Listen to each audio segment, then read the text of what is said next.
Gus Dur, dalam upaya mencopot Anda, siapa orang yang paling bertanggung jawab atas pencopotan tersebut menurut Anda? Dua. Siapa? Amin Rais dan Megawati. Mengapa? Hah? Tanya sana dong, gue tanya. Pak Harto itu orang pinter loh. Jasanya bagi bangsa ini besar sekali walaupun dosanya juga besar. Nah, satu pemandangan yang kurang elok, Gus. Anda keluar memakai celana pendek dan kaos oblong. Banyak orang bilang itu tidak pantas sebagai presiden Anda tampil seperti itu.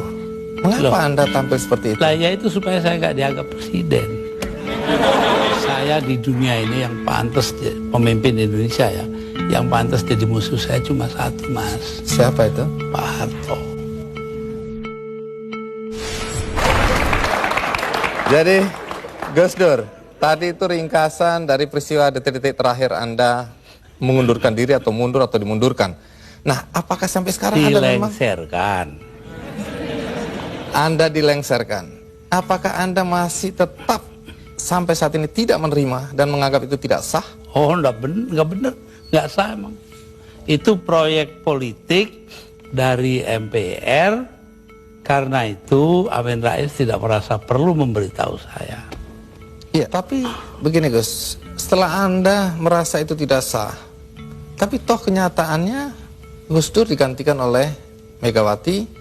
Kemudian sekarang kita punya presiden namanya SBY, semua berjalan normal saja. Lalu apa negatifnya bagi bangsa dengan pencopotan Anda tadi? Bukan soal bangsa, ini soal hukum. Saya dilengserkan secara politis. Secara hukum belum pernah dibuktikan saya bersalah. Yang bersalah bahkan pansusnya DPR yang dipimpin oleh sekarang Menteri Sosial Bakhtiar Hamzah. Yaitu menurut undang-undang pansus-pansus itu harus tutup pintu supaya nggak didengar orang dari luar. Tapi oleh Bakhtiar Hamzah dibuka 10 cm, di situ berjejer-jejer lah tipnya wartawan. Nah kan, waduh, semua yang ada dalam sidang diketahui dunia luar. Itu pula yang membuat saya, oh ya kalau gitu mereka maksudnya melengsarkan saya dengan segala cara. Hukum gak hukum. Tapi sesudah itu apa upaya yang Anda lakukan? Gak ada. Sebab penakut bangsa ini. Kenapa Anda bilang penakut? Bangsa ini penakut karena tidak mau bertindak kepada yang bersalah. Akhirnya gak ada yang ditindak toh. Tapi sekian tahun sudah berlalu Gus. Untuk apa rasa penasaran, perasaan? Loh, saya nggak pernah itu terserah bangsa Indonesia. Saya itu memaafkan semua sampai istri saya marah kepada saya karena saya pergi ke rumah Megawati. Tapi kenapa Anda lalu ke Megawati kalau memang Anda marah dan kecewa? Saya nggak marah, yang mestinya marah itu bangsa ini. Mereka diem aja lah, kenapa saya jadi ribut? Saya nggak mau ribut. Baik, Gus Dur. Tapi disuruh memandang itu benar nggak bisa dong. Orang kan ada batasnya. Antara benar dan salah. Jadi yang benar dalam hal ini istri saya.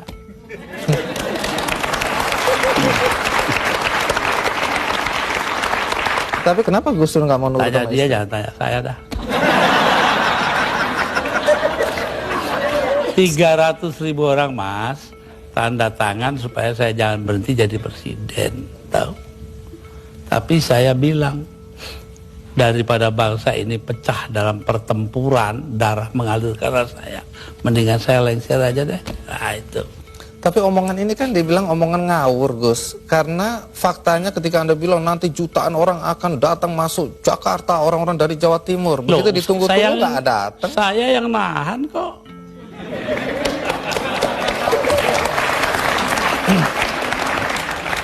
Jadi kalau nggak ditahan sama Gus Dur, datanglah beneran itu ya? Bukan begitu, artinya tetap saja kebenaran kita pertahankan, tapi sikap kita itu jangan sampai bangsa ini perang saudara. Dan itu pengorbanan Anda? Ya, bagi saya bukan korban, biasa aja. Nah, satu pemandangan yang kurang elok Gus. Anda keluar memakai celana pendek dan kaos oblong. Banyak orang bilang itu tidak pantas sebagai presiden Anda tampil seperti itu. Mengapa Anda tampil seperti itu? Lah ya itu supaya saya nggak dianggap presiden. Terus manfaatnya apa dengan dianggap tidak sebagai presiden? Loh, orang dingin hatinya, nggak jadi marah. Tapi Gus Dur, dalam upaya mencopot Anda, siapa orang yang paling bertanggung jawab atas pencopotan tersebut menurut Anda? 2, Siapa? Amin Rais dan Megawati. Mengapa? Hah? Tanya sana dong, kok tanya. Nah, kalau memang Megawati dan Amin Rais dianggap orang yang paling bertanggung jawab atas pencopotan Anda, apakah Anda dendam sama mereka? Nah, ngapain dendam Mama Amin? Artinya Gus Dur sudah melupakan itu, sudah memaafkan. Maafkan, lupa sih enggak. Nah, pernahkah setelah peristiwa ini, apakah itu Megawati atau Amin Rais datang ke Anda untuk meminta maaf? Enggak ada. Mereka merasa dirinya benar, ya sudah. Besok-besok akan terbukti oleh bangsa ini sendiri kok. Pernyataan ini agak bertentangan dengan kenyataan bahwa kelihatannya Gus Dur sama Pak Amin Rais sama Ibu Megawati akur-akur aja, rukun-rukun aja. Saya di dunia ini yang pantas pemimpin Indonesia ya, yang pantas jadi musuh saya cuma satu, Mas. Siapa itu? Pak Harto. Artinya Tapi apa itu pun saya di raya masih ke sana. Masih jadi teman baik saya. Artinya apa itu? Artinya saya nggak punya musuh dong di Indonesia.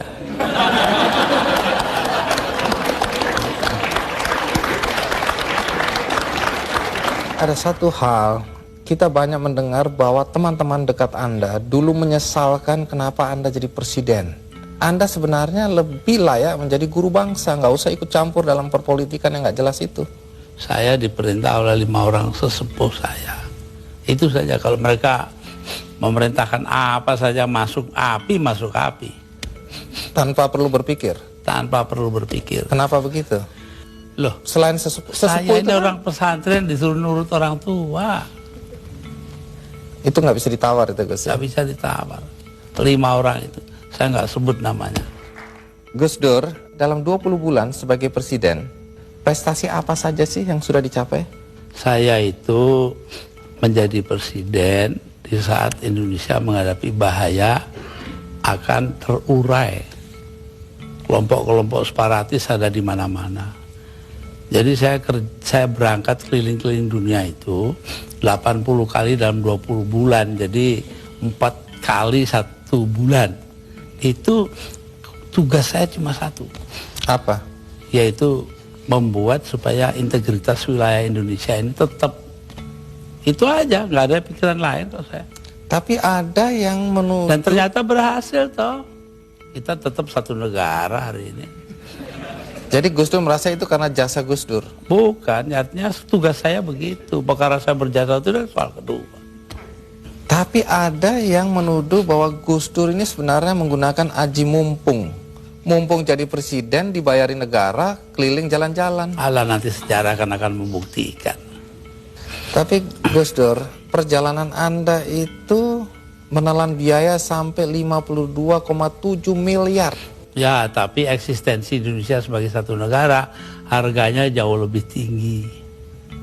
Jadi nggak bisa dipersoalkan itu biaya. Nggak bisa dipersoalkan. Loh, kalau enggak kan udah dipakai oleh orang-orang brengsek itu.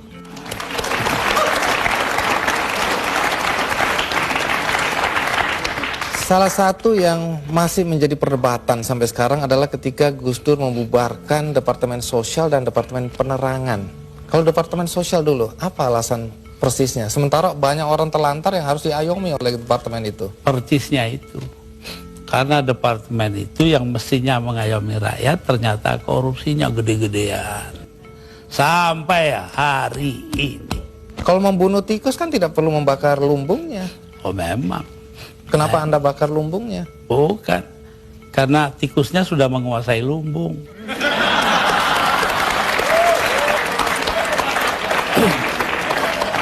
Depan dibubarkan.